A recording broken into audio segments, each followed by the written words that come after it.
प्रदेश की आबादी से कम है, लेकिन वहां पर कोरोना के कल 34,000 मामले थे, एक दिन में 34,000 मामले। और उत्तर प्रदेश में कोरोना के कल कुल 12 मामले थे।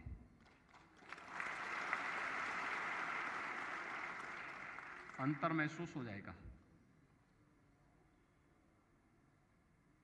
यानी ये जो जज्बा है, ये जज्बे ने ही इस सदी की सबसे भीषण महामारी का सफलतापूर्वक सामना करते हुए इस कार्यक्रम को आगे बढ़ाने का कार्य किया है।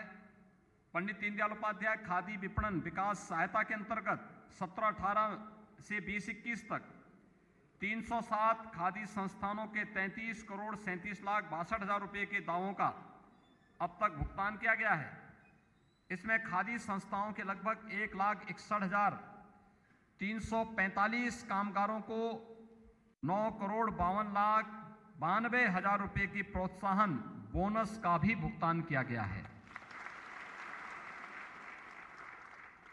21-22 में 136 खादी संस्थाओं को 4 करोड़ 87 लाख 35 हजार रुपये के दावों का भुगतान किया गया है, जिनमें 25,474 कामगारों को 1 करोड़ 65 लाख 70 हजार रुपये के प्रोत्साहन बोनस का भी भुगतान किया गया है। इस दिशा में जो कार्यक्रम विगत 3 वर्षों में अगर हम देखेंगे तो जो निःशुल्क सोलर चरखों का वितरण हुआ है, इसमें 3,803 लाभार्थियों को निःशुल्क टूल किट्स जैसे सोलर चरखे, विद्युत चालित चाक, दोना बनाने जो पत्तल मशीन है, आधुनिक भट्टी, पगमिन वितरित किए गए हैं। और इस जो हमारा वित्तीय वर्ष है 21-22, इसमें 2,500 टूल किट्स के वितरण का भी लक्ष्य हम लोगों ने रखा है, जिसमें से आपने देखा होगा बड़ी संख्या में बाहर उन जो भी इस क्षेत्र के कार्य करने वाले कारीगर हैं, हस्तशिल्पी हैं, उन सभी लोगों को यह कार्यक्रम उपलब्ध कराया जा रहा है। वहां पर टूल किट्स उपलब्ध कराए जा रहे हैं। खादी और ग्रामोद्योग विकास एवं सतत स्वरोजगार प्रोत्साहन नीति के अंतर्गत भुर्जी समाज के परंपरागत एवं अन्य कारीगरों को निःशुल्क आधुनिक मशीन तथा दोना पत्तल कार्य में लगे परंपरागत एवं अन्य संबंधित कारीगरों को निःशुल्क दोना पत्तल मेकिंग मशीनों का भी वितरण कराया गया है। हम सब जानते हैं रेशम उत्पादन की अपार संभावनाएं उत्तर प्रदेश में है। 57 जनपदों के 3 प्रकार के रेशम का उत्पादन होता है, जिसमें मैदानी क्षेत्र के कार्य में लगे परंपरागत एवं अन्य संबंधित कारीगरों को निःशुल्क दोना पत्तल मेकिंग मशीनों का भी वितरण कराया गया है। हम सब जानते हैं रेशम उत्पादन की अपार संभावनाएं उत्तर प्रदेश में है। 57 जनपदों के 3 प्रकार के रेशम का उत्पादन होता है, जिसमें मैदानी क्षेत्र के 44 जनपदों में शहतूत रेशम, विंध्याचल और बुंदेलखंड के 13 जनपदों में तसर रेशम तथा यमुना जी के तटीय 8 जनपदों में एरी रेशम का उत्पादन होता है।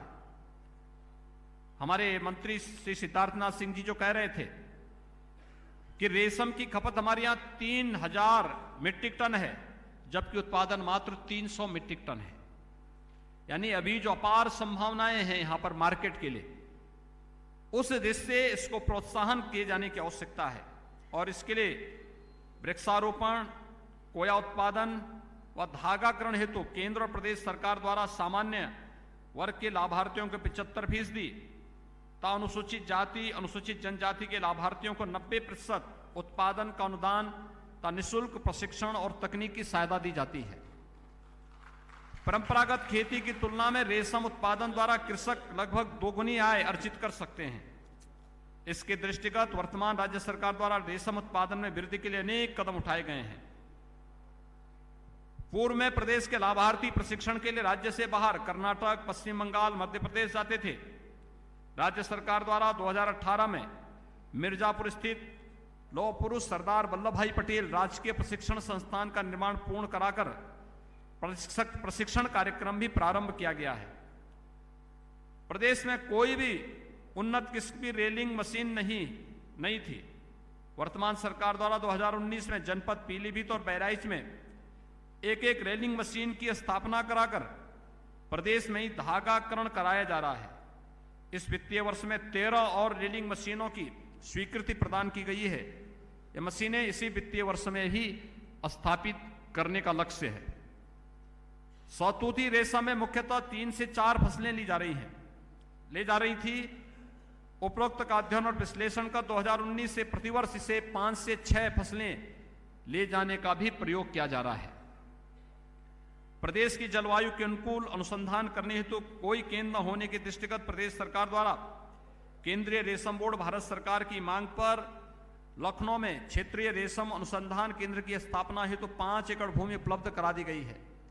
इस अनुसंधान केंद्र की स्थापना का कार्य भारत सरकार के स्तर पर विचाराधीन है और हम लोग प्रयास करेंगे कि विभाग थोड़ी पहल कर लेगा तो भारत सरकार से केंद्र अगर यहां मिल जाता है तो इससे बहुत बड़ी संख्या में रोजगार का सृजन होगा और किसानों की आमदनी को बढ़ाने में भी इससे काफी बड़ी मदद मिलेगी।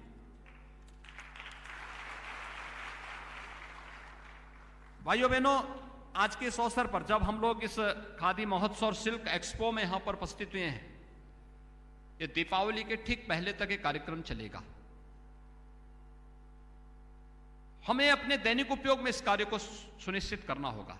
दीपावली के अवसर पर लोग गिफ्ट देते हैं, एक दूसरे को उपहार देते हैं और हमारी सरकार ने जैसे तय किया है, हमारे यहां कोई भी राज्य अतिथि आता है तो हम राज्य अतिथि को जो उपहार देते हैं वो उपहार देते हैं प्रदेश के परंपरागत उत्पाद से जुड़े हुए, वन डिस्ट्रिक्ट वन प्रोडक्ट से जुड़ी हुई, एक जनपद एक उत्पाद की किसी एक प्रोडक्ट को ही हम उन्हें उपहार स्वरूप देते हैं।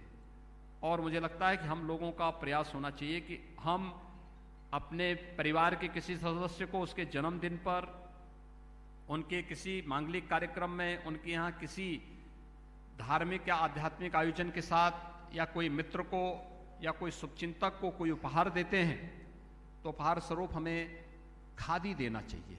खादी के वस्त्र या परंपरागत उत्पाद को ही हमें इसका आधार बनाना चाहिए। जो अपना है वही आपको सम्मान भी देगा और वही आपके स्वावलंबन का आधार भी बनेगा। ये खादी महोत्सव और रेशम एक्सपो, ये सिल्क एक्सपो सफलतापूर्वक यहाँ पर इसके आज़ादी के अमृत महोत्सव के लक्ष्य को सफलतापूर्वक आगे बढ़ाने में अपने लक्ष्यों को प्राप्त करें, इस विश्वास के साथ मैं इस पूरे एक पक्षीय यानी एक पक्ष का जो एक 15 दिन का जो एक कार्यक्रम है, इस पूरे अभियान के प्रति, इस पूरे महोत्सव के प्रति अपनी शुभकामनाएं देता हूं। आयोजकों को धन्यवाद देता हूं। बहुत बहुत धन्यवाद। जय हिंद। बहुत बहुत धन्यवाद माननीय, आपके प्रेरणादायी उद्बोधन के लिए।